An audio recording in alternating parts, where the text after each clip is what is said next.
자, 철근 콘크리트 공학 자주 출제되는 핵심 이론 13장을 보도록 하겠습니다. 자, 강구조 단원이고요. 자, 이제 마무리 한번 자도록 해보겠습니다. 볼트 리벳 접합이라고 되어 있네요. 일단은 볼트 전단 파괴와 지압 파괴가 나와 있어요. 자, 일단 여러분들 많이 보셨죠? 이 문제 풀 때. 전단 파괴라고 하는 것은 이제 이게 이면 전단이잖아요. 왜? 여기랑 여기가 접하고 또 이면과 이면이 접하기 때문에 그렇죠. 이면 전단이라고 표현을 합니다. 자, 근데 이게 만약에 여기가 찢어지고 여기가 찢어졌다. 이렇게 분단이 됐다. 분단이 돼서 찢어지는 거를 전단 파괴라고 하고요. 지압 파괴라고 하는 것은 뭐냐면 찢어진다 그래. 구멍보다 볼트를 우리가 만약에 리베디움 할 때 여기다 구멍을 하거든. 그럼 구멍이 좀 더 크게 해요. 너무 크게 했는데 구멍을 좀 더 크게 합니다. 근데 얘가 힘을 받다 보니까 여기가 계속 이제 어떻게 되는 거야? 일로 조금씩 찢어지는 거야. 그래서 지압 파괴라는 것은 어떻게 보면 되냐면 뽑힘 파괴라고 돼요. 철근 뽑힘 파괴라고도 합니다. 기억을 좀 해주셔야 돼. 오늘 여기서는 당연히 강구조니까 철근이란 말은 안 들어가는 게 맞지만 지압 파괴는 뽑힘 파괴라고도 해요. 이 계속 왔다 갔다 하니까 여기 힘을 작용하다 보니까 구멍이 너무 벌어져서 뽑힌다. 그래서 지압 파괴라고 보시면 돼요. 그래서 이 강구조에서 볼트 리벳 접합에서는 이제 전단 파괴와 지압 파괴를 따져줘야 돼. 즉 전단 강도와 지압 강도를 따져줘야 된다는 거거든. 그럼 전단 강도부터 하면은 전단 강도는 이 절대 이 숫자를 보면 안 돼요. 이 마주보는 면이 몇 개인지를 세주셔야 됩니다. 그럼 이 마주보는 면이라 할 때 이 원의 넓이를 우리가 구해야 되지 않겠습니까? 그렇죠? 그러면 전단 강도는 뭐냐면 무조건 이제 강구조는 응력 곱하기 단면적으로 기억을 해주셔야 돼. 그래서 전단 응력 곱하기 단면적이라고 해주시면 되는데 전단 응력 당연히 문제에서 주어집니다. 그럼 단면적만 우리가 구해주시면 되겠지. 자, 그럼 4분의 파이 d제곱을 해주시면 된다. 근데 여기서 조건을 따라주셔야 돼. 뭔지 1면 전단인지 2면 전단인지. 근데 이 그림은 2면 전단이죠. 그럼 곱하기 몇? 2를 해 주셔야지 전단 강도가 나온다. 근데 만약에 문제에서 단순히 그냥 이거였어. 강제판이 이렇게 두 개밖에 없고 그리고 이렇게 원형 리벳으로 딱 닫았다라고 가정을 해볼게요. 그러면 이건 뭐야? 그렇죠. 1면 전단이잖아. 1면 전단. 그런데 그때는 곱하기 2를 안 해주시면 되는데 이 그림으로 기준으로만 따졌을 때는 뭐다? 이면 전단이다라고 보시면 돼요. 그래서 이런 식으로 전단 강도 하나 구해주시면 되겠고요. 그리고 이제 뭘 구하냐면 지압 강도를 구해야 돼요. 지압 강도를 구해보자. 지압 강도는 뭐냐면 당연히 지압 응력이 존재하겠죠. 지압 응력에다 뭘 구해? 단면적 A를 곱해주시면 되겠다 이 말이에요. 그럼 지압 응력을 구할 때 단면적을 구해주시면 이 DT로 구해주시면 되거든. DT가 뭔가요? 라고 하면은 여기서 보시면 돼.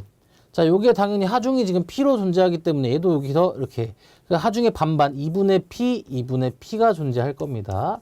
여기까지는 문제가 없어요. 그러면 T가 어디냐? 예를 들어서 여기를 A, B, C로 놓겠습니다. 보이시죠? 그러면 T를 어떻게 결정하냐는 거야. D는 우리가 알고 있잖아. D는 뭐였어? 아까 4분의 파이 D제곱에 이 D가 그 D거든요. 지름의 D. 자, 그러면 T는 어떻게 구하냐? 여기 이제 두께, 목두께를 우리가 선정을 해야 되는데 A와 B를 더합니다. 하중이 욜로 작용하니까. C는 욜로 작용하잖아. 그러면 C랑 크기를 비교를 해야 되는데 만약에 A 플러스 B가 더 크다 이러면 뭘 쓴다? C를 쓰면 되는 거야. 오케이? 근데 만약에 A 플러스 B가 더 작으면 A 플러스 B를 쓰는데 웬만하면 100%의 문제는 A 플러스 B가 뭐보다 커? C보다는 크기 때문에 웬만하면 이 가운데 거를 T로 놓는 게 거의 국룰 수준으로 100%로 이렇게 출제가 됩니다. 아시겠죠? 그래도 여러분들 정석으로 풀 거면 요거의 크기와 요거의 크기를 더해 주신 다음에 가운데 있는 두께의 크기를 비교를 해 주신 다음에 작은 걸 쓰는 걸로 해주자라는 거 좀 말씀을 드리고 싶고요. 그러면 여기에 대한 이면적을 구하는 거잖아요. 지압력은. 그러면 우리는 여기가 지름이 D인 거 알고 있고 이거를 T로 하니까 DT로 넣는 거예요. 이게 단면적이 되는 겁니다. 그래서 DT로 놓자. 그리고 지압 응력을 곱해서 지압 강도를 구하자 이거예요. 그럼 전단 강도, 지압 강도를 둘 다 구했는데 이 중에서 무슨 값? 작은 값을 쓰는 거죠. 무조건 작은 값이라고 외우지 말고요. 자, 여러분들 생각을 해보세요. 상식적으로. 자, 전단 강도가 만약에 100메가파스칼을 버틴다고 얘기합니다. 지하 강도가 만약에 뭐 메가파스칼을 버텨? 200메가파스칼을 버틴대요. 그럼 설계할 때 이거의 반인 150을 설계해야 돼요? 아니죠. 전단 강도는 100까지밖에 못 버틴다니까? 그럼 150메가파스칼로 만약에 설계를 하면 지하 강도는 버티지만 전단 강도가 버티지 못하기 때문에 잘못된 설계라는 거예요. 그러니까 최소한의 힘을 맞추자 해가지고 무슨 값을 써주자? 작은 값을 우리는 사용해 주자라고 보시면 되겠습니다. 아시겠죠? 그래서 뭐 강도기 때문에 대부분 문제들 킬로뉴턴으로 답이 나올 거예요. 뭐 얘를 메가파스칼로 든 겁니다. 자, 이런 식으로 구해주시면 되겠고요. 자, 여기서 끝이 아니라 또 어떤 문제가 출제가 될 수 있냐면 바로 이제 지하 강도와 전단 강도 중에서 작은 값을 구했어요. 그래서 전단 강도 값이 약 300kN이 나왔다고 가정을 하겠습니다. 근데 여기서 작용하는 하중이 2500이래. 그러면 딱 나눴어. 2500으로.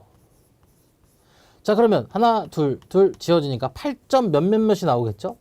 그럼 립의 수는 몇 개다? 9개다까지 우리가 구해줄 줄 알아야 됩니다.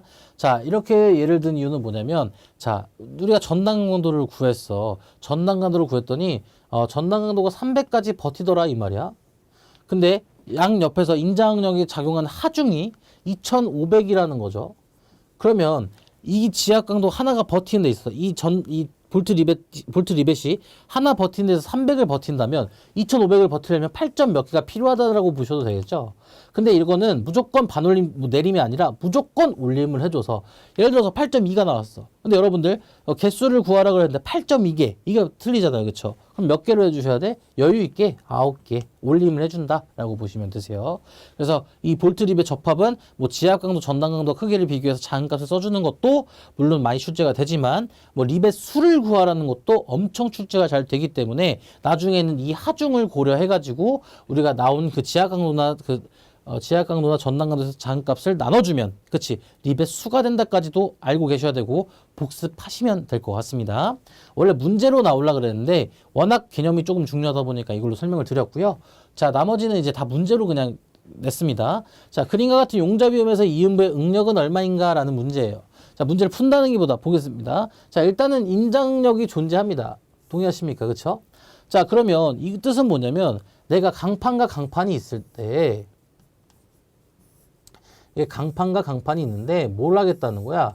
용접을 하겠다는 거야. 그래서 이 용접을 어디서 어디까지 한다는 거야? 이렇게 쭉쭉쭉쭉쭉 한다는 거예요.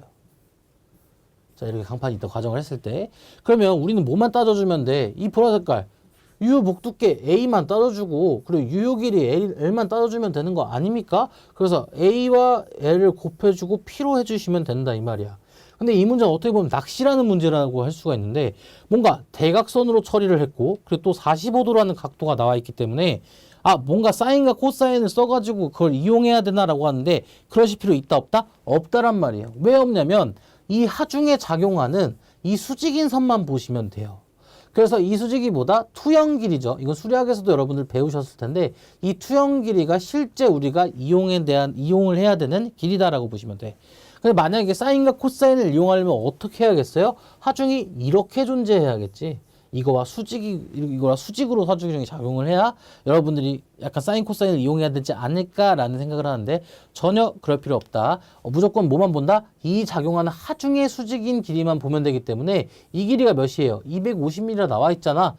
그럼 이게 유효 길이 250mm구나 라고 보시면 되겠고 유효 목두께 A죠. 그죠? A 12mm. 하중은 420kN인데 420 곱하기 10의 3승으로 뉴턴을 맞춰줍니다. 자, 그럼 뉴턴 퍼 밀리미터 제곱이기 때문에 뭐야? 단위는 메가파스칼이 나오겠지? 계산만 해주시면 되는 문제잖아요. 그렇죠? 그래서 다 이런 식으로 문제 풀어주시면 돼. 대각선으로 나왔다 해가지고 각도 나왔다 해서 각도를 이용해 주는 게 아니라 하중에 작용하는 투영 길이가 결국에 보다 이 유효 길이가 되겠다라는 게 중요한 거예요. 개념이 중요한 거지. 문제는 진짜 최하 수준의 문제죠. 그렇죠? 자, 이런 식으로 풀어주시면 되겠고요. 다음은 필렛 용접에 대한 문제예요. 자, 이거는 2019년인가 2020년에 개정이 한번 됐었죠. 자, 이것도 똑같이 아까 문제랑 AL분의 P로 하는 건 맞아요. 근데 얘는 필렛 용접이기 때문에 이 그림을 안 그려줄 수가 없겠네. 자, 용접을 이렇게 돼 있다고 가정을 하면은 용접을 여기로 한 거야. 그래서 이거를 이렇게 쫙 용접을 했다는 거지. 그러면 축 3차원으로 그리면 이런 식으로 용접이 됐다는 거예요. 그럼 여기를 S1이라고 잡으면은 우리는 어떻게 할 수가 있어? 요게 최단거리 하나의 가상의 선을 긋습니다. 자, 근데 여기와 여기 거리가 S1 같대요. 자, 그러면 얘는 뭐야? 1대1대 루트 2인 이등변 삼각형이죠. 직각 삼각형. 그럼 여기서 중심에서 수선의 반을 딱 내립니다. 그럼 이 거리가 지금 몇이냐 이 말이야. 어려워요? 전혀 어려운 게 없잖아. 자, 이거 사인 45도 S를 해주면 되는 거니까 0. 계산해볼까? 0.7S가 나오더래. 뭐가? 유효 목두께가. 오케이. 2분의 루트 2S가 0.7S예요. 결국 계산을 해보면. 그럼 이 L은 결국에 L이야. 유효 목길이란 말이야. 예전에는 어떻게 했냐면 그냥 이 유효 목길이를 그냥 250mm로 갖다 썼거든요. 근데 그렇게 해주시면 안 되고 어떻게 하냐면 전체 이제 길이에서 L-2S를 해주셔야 된다는 거야. 그러면 250mm에서 뭘 빼준다? 250에서 2 곱하기 12를 빼주는 거고 얘는 0.7 곱하기 12만 해주시면 되는 거예요. 그래서 이거에 대해서 설명을 드리는 겁니다. 우리는 이거를 기억을 해둬야 된다. 이 차이입니다. 아시겠죠? 자, 그리고 얘도 똑같이 이면 전단인지 일면 전단인지 따져주셔야 되는데 만약에 이 그림이 없었다면 일면 전단이지만 일면 전단, 이면 전단. 자, 근데 얘는 지금 요쪽도 지금 필렛 용접을 해야 되고 요쪽도 필렛 용접을 해야 되기 때문에 어디에 하는 거야? 두 군데를 다 하는 거지. 그래서 곱하기 이면 전단이구나. 2를 분모에다 해주셔야 되세요. 그리고 하중은 300km니까 300 곱하기 몇? 10의 세제곱으로 바꿔주시고요. 그런 식으로 하면 답이 나오게 되겠습니다. 그래서 여러분들도 이거 무조건 기억을 좀 해주셔야 돼요. 일단 첫 번째 유효 목두께는 어떻게 구한다고? 자, 여기가 S1이든 S2든 상관없어요. 무조건 무슨 길이? 짧은 변의 길이 기준으로 똑같이 짧은 변 길이로 해주면 돼. 예를 들어서 이게 15고 그런 적은 한 번도 없었지만 10이야.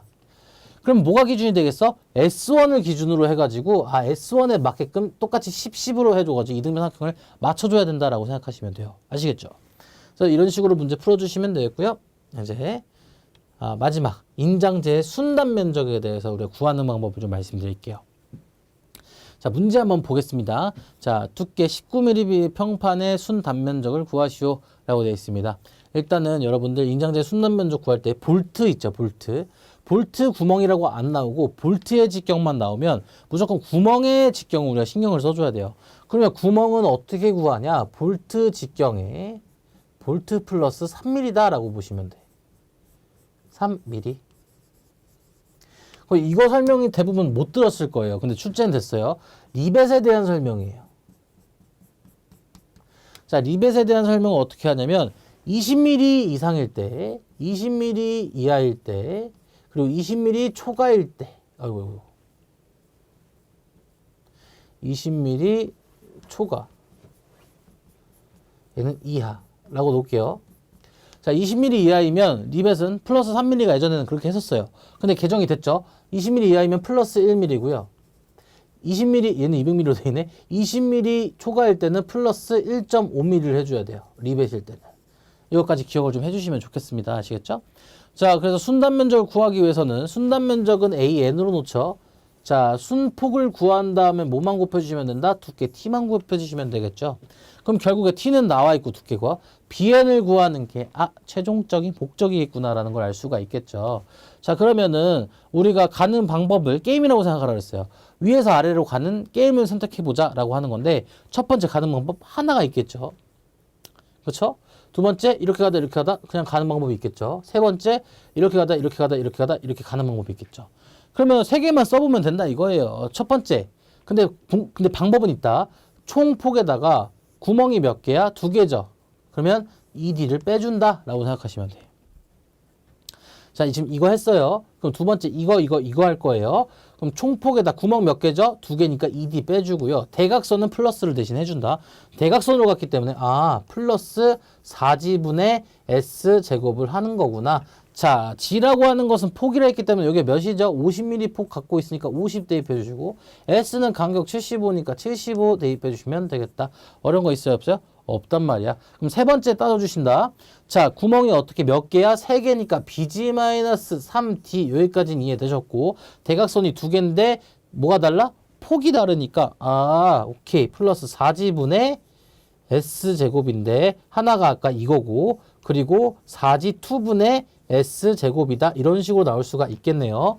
자, 얘는 G가 50이었고 얘는 G가 100이네요. 자, 그럼 50 100 이런 식으로 문제를 풀어주시면 되겠지. 근데 아주 만약에 여기가 50이다 라고 하면 똑같다. 간격이 똑같다 하면 어떻게 돼? 마지막 거는 bg-3d 플러스 4지분의 s제곱 곱하기 2가 되겠지. 왜? 폭과 간격이 똑같으니까 똑같구나 라고 보시면 되잖아. 대각선이 몇 개죠? 하나, 두 개니까. 그래서 4지분의 s제곱 곱하기 2 해주시면 돼. 그러니까 저랑 약속을 하는 거예요. 자, 여기서 최상부에서 최하위까지 이제 최하위까지 가는 거에 경로를 우리가 구하시면 돼. 근데 그냥 구멍의 개수는 무조건 구멍의 개수대로 마이너스 d를 해주시면 되고, 대각선이 몇 개인지 세주시고 대각선 개수에 따라서 플러스 4지분의 s제곱을 해주시면 되겠다. 그래서 첫 번째 거는 이렇게 가니까 대각선이 하나밖에 없죠. 구멍은 두 개니까 구멍 두 개 빼주고 대각선 하나. 오케이, 여기까지 됐어. 자, 마지막은 자 이렇게 가잖아. 자, 구멍 몇 개? 세 개. 오케이. 대각선 몇 개? 두 개니까 두 개 써준 거야. 자, 근데 뭐가 달라? 그치, 폭이 다르기 때문에 50, 100으로 나뉘었다라고 보시면 되겠습니다. 이런 식으로 뭘 구한다? 순폭을 구해요. 자, 폭, 간격이죠. 어떻게 보면 무슨 값을 써준다? 그렇지, 최소값을 써준다라고 보시면 돼. 그 최소값에다 뭘 곱해준다? 두께 19mm를 곱해주면 우리가 구하고 싶은 순단면적이 나오더라. 이런 식으로 문제 풀어주시면 되겠습니다. 자, 지금까지 13장 강구조에 대해서 설명을 드렸고요. 강구조 솔직히 크게 별로 없어요. 뭐 강구조 솔직히 학교에서 배우는 건 상당히 어려운 건 맞습니다. 하지만 철근 콘크리트 기사에서는 강구조는 여러분들에게 점수를 주는 문제예요. 그럼 받아 드셔야겠죠. 그래서 무조건 받아 드시길 바라고요. 강구조 조금만 연습하면 고득점 받을 수 있어요. 두세 문제까지 나온 문제이기 때문에. 자, 지금까지 수업 마치도록 하겠습니다. 고생하셨습니다.